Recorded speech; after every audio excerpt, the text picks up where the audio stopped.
All right.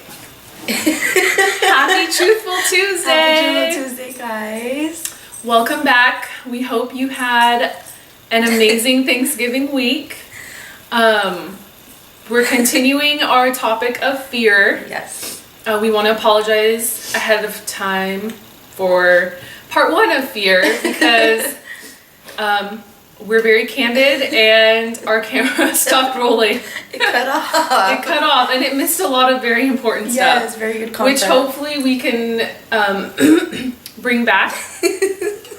And this is how candid we are. My little doggy's staying with us, so he may or may not make a cameo. Hi, buddy. Anyways, fear. Face everything and rise. So yes. Part 2 continues.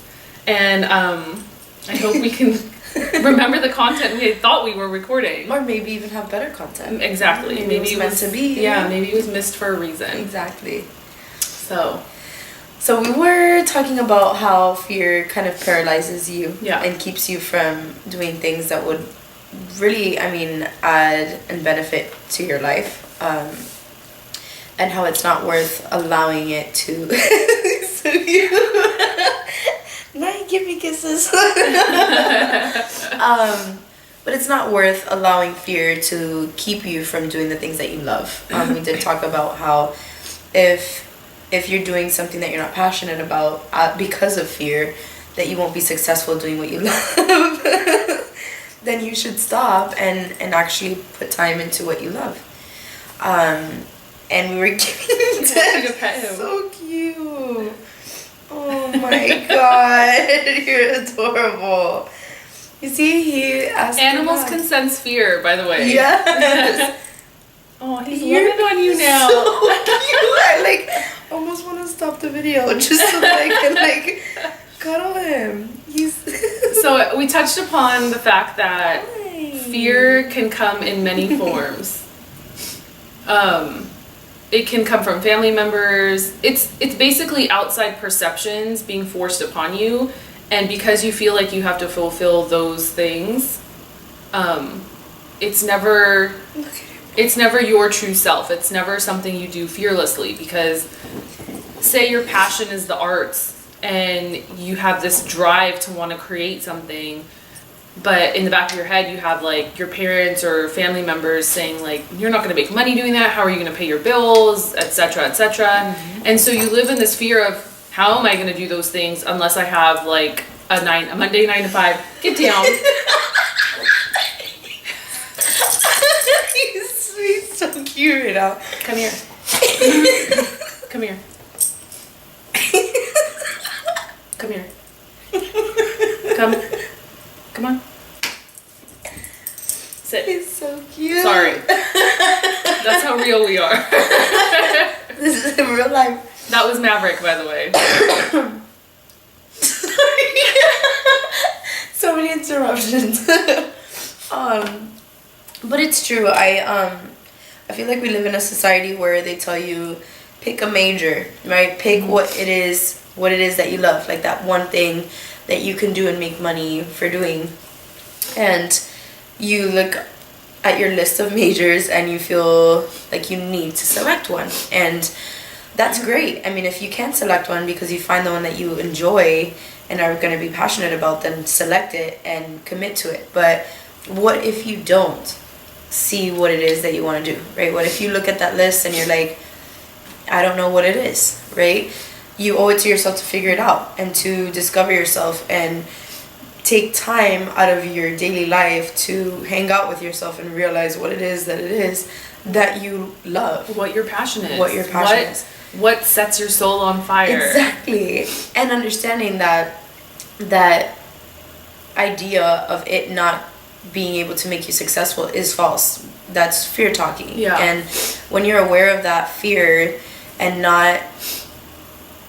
when you know that it is just fear talking and that it's not real, then you build the courage and bravery to be able to embark on your journey to do what it is that you love. Because the reality is that you're not only supposed to pick one thing and stick to that forever, and if you don't do that, you will be broke. That's not true. No.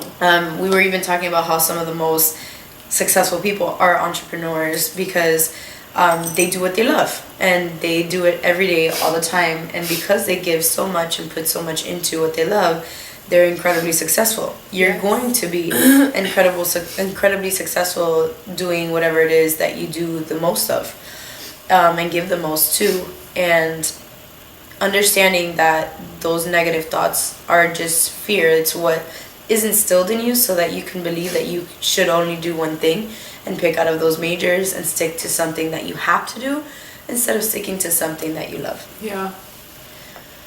There's no... I don't even know how to describe it. I get that, you know, you have to pay your bills, you have to do certain things in life because you have responsibilities. Mm-hmm. But there's nothing out there that says you have to do it the way the man says you have to do it. The man. You know, like, you can, you know, have your sideline thing that gives you passion and eventually let that take over so that absolutely you're no longer stuck in the job that you hate. Because if you're coming home complaining about your job, then you're letting fear win. Yeah. You're not following your heart and you're not following your truest passion. Mm-hmm. Because if you were, you wouldn't be complaining about what you're doing. No. Yeah. And you're not giving...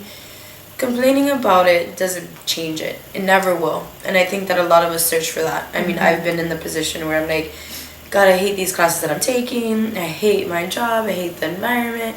I hate. But I'm not doing anything different, right? Yeah. I'm just expecting something to fall on my lap. And the universe does provide things for you, and it feels as if it's just falling on your lap. But that's not going to happen if you're just complaining about your current situation. You have to take the initiative to discover yourself and to put in time, like you said, even if it's a side project, right? Even if you love art and you are in a job that totally is not about art, but you want to be an artist, you have to draw. Even if it's starting off on the side and putting your art out there, that is a start to doing what you love. I remember when I was working at a gym, I wasn't working as my own business. I wasn't doing my own personal training business or life coaching business. I was working the front desk and then doing the drinks deposits, but I made time out of that time to connect with people one-on-one and to help them one-on-one and to teach them mentally, physically, and emotionally. I was doing that. And when I wasn't working, I was also doing that with the people that I care about. I was already starting to build on what it is that I loved, because although I was in school for one thing, I was passionate about another. And I basically incorporated everything I was learning in that job and in school to do what it is that I loved, instead of just settling for one major that I wanted to pick. I wasn't satisfied with just picking one. Yeah. You can be satisfied with picking one if it is truly what you love. Yeah. But if you don't know yourself enough, you're not 100% sure that you're picking that major because it's what you love, but because you feel inclined to do it because it's what has been taught to us. Yeah. I mean, in school, you're taught pick the major, go to school, get your degree, and then do that for the rest of your life. I mean, I did that. I went to college. I got a degree. Granted, I got a degree in what I wanted to get it in, and I absolutely loved it because it was a passion of mine, but it wasn't what was supposed to fulfill me in a career. And based on outside influences, as much as I wanted to help people and thought I was meant to do certain things, I still followed that path and continued my education, because the only way to do those things to help people the way you want to help people is by getting the degree, paying the money for the education. And then once I completed that, it was like, and it didn't go along the plan that I thought. What God laughs when you try to make plans. Yes, I love that. And when it didn't work out for me in that way, I fell into like a little depression. For sure. And I had to pull myself out of it. And I did it through what I had learned outside of my education, which was the spiritual books I was reading. Those were my passions at that time. And that outside of school education is what helped me pull myself out of depression without the need of any sort of medications, because I started changing my way of thinking and my perception about what I was dealing with. And it was fear of, for me, it was a fear of, what are my parents going to think, or what are my family members going to think, because here I've completed this huge degree and spent this much money, and I'm not even doing what the title is. And it was a really hard thing to get over. And that education doesn't leave you. Like, you take it, you pay for it, you take it, you earn a degree.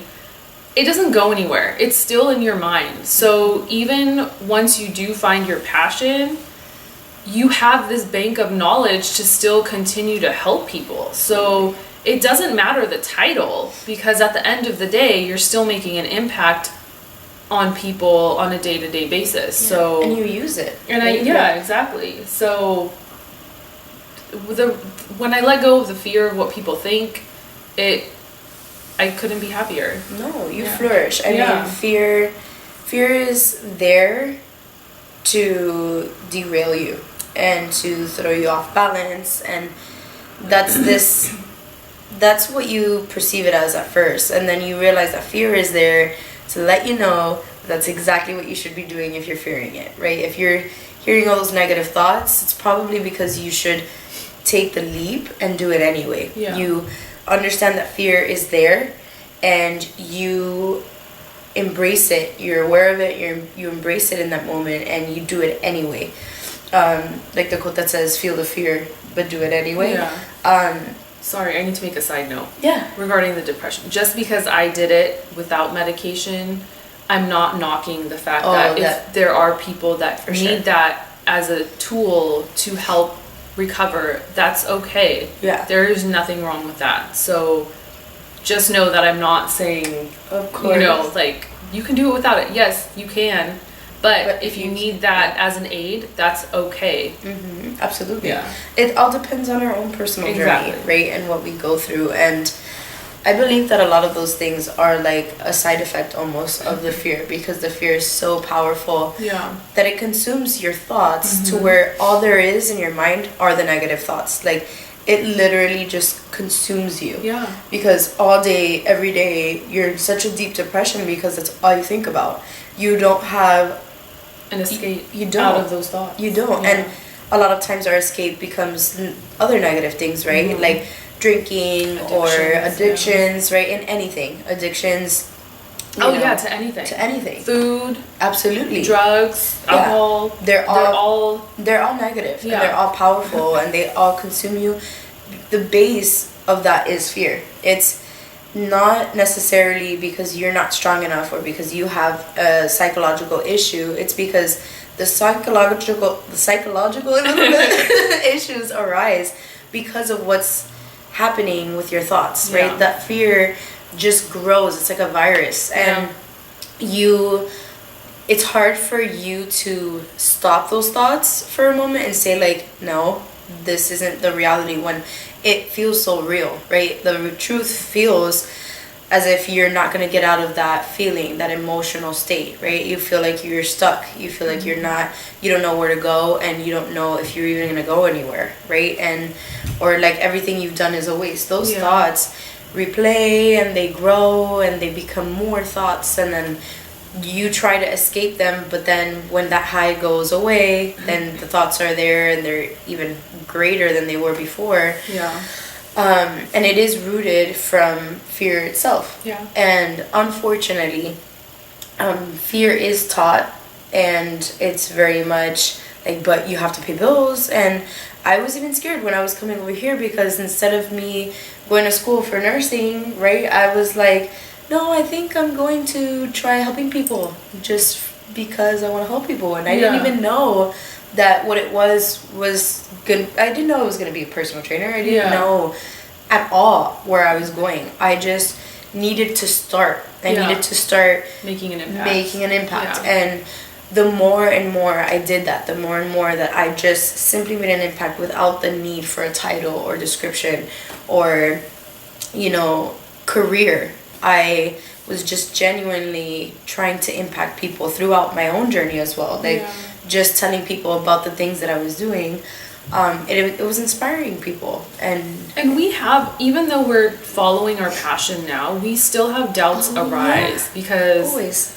But the thing is, when you do start following your passion, when that fear or doubt arises, there's a subtle reminder of why you're doing it. Mm-hmm. Like for me, for example, like I haven't been doubting anything lately, but okay, a little bit. I've been doubting a little bit. But I got a little reminder when I woke up this morning on my Instagram notifications. I got a little note from a former high school classmate, and it was like, I love you. Oh my God, your page just like spoke to my soul. Amazing. And it reminded me of why I'm doing what I'm doing and to stay the course, because I'm supposed to, one at a time, help people. Yes. And you know what? I'm glad that you mentioned that, because we all experience it, and I think that that's important for you guys to know. And even myself, like, I had so many doubts because what we want, we also want now, right? Like instant gratification, instant, right? Like okay, I want to impact a lot of people, and I'm like, okay, where are ya? Like, I want the thousands of followers, right? Because I want to impact so many people right now. But the reality is that we see another page, for example, and they have millions of followers, and we're like, God, I want that. Yeah. But the truth is that if they gain those followers the right way, they progressively gain them. Yeah. It's not something you do overnight. No. The most successful people didn't get there overnight. Although we think that they do because we see them already and they're here and we're here. That's not the truth. In order for them to get there, every day they practiced gratitude. Every day they worked hard. Every day they invested in their passions. And that grew, right? You have to do the same thing. Yeah. It's not going to be an overnight thing for you. So understanding that fear is not something you just knock off once. It's something you constantly fight, right? It's a constant battle. Like, we very much experience fear and doubt. And I was actually talking about yesterday, I think on one of my social media pages, how you physically can't feel fear and gratitude, like, at the same time. No. You can't. No. So if you feel the fear, right, which is those negative thoughts, and you're like, okay, I'm aware of you, you're very much true, right? Okay, it's definitely things can go wrong, and they might, right? Like, I could definitely not make that much money, or I can definitely not make as much. I maybe won't gain 10,000 followers overnight, but I'm grateful anyway. So even if I don't get there, I still trust who I am and what I am doing.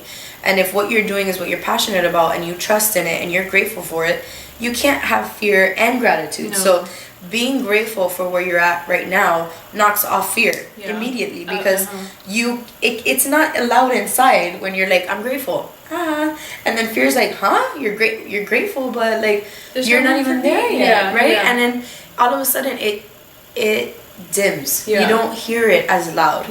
And if it becomes like a practice. Every time I'm getting a little overwhelmed because I'm like, oh my God, but I need this, or how am I going to be able to provide this, and what am I going to...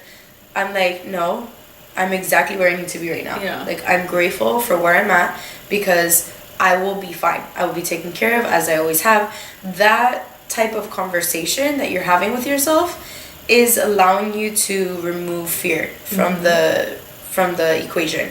Right now, all you're talking about is your gratitude. So every time you kind of feel that overwhelming emotion of like, I can't do this is going to be so scary, and how am I going to do this? If you take a moment to sit back and say, well, regardless of where I'm at, regardless of the situation and what might happen, I'm grateful because I'm exactly where I need to be. Yeah. And that's the one reminder you have to tell yourself. Yes. Because I was feeling that way in the last few days. Like, we just moved into this place, and it ain't cheap. It's not. It's the peninsula. And I literally was like, oh my God, rent's gonna be due soon, and I got bills and this and that, and like, the fear was creeping in. Yeah. It literally was. It's exactly how you just described it. It makes you want to... Sorry. It cut off again. So we're going to end it there today. Thank you for watching. Yes. We truly appreciate all of our subscribers and viewers. Yes. If you aren't subscribed, please subscribe below.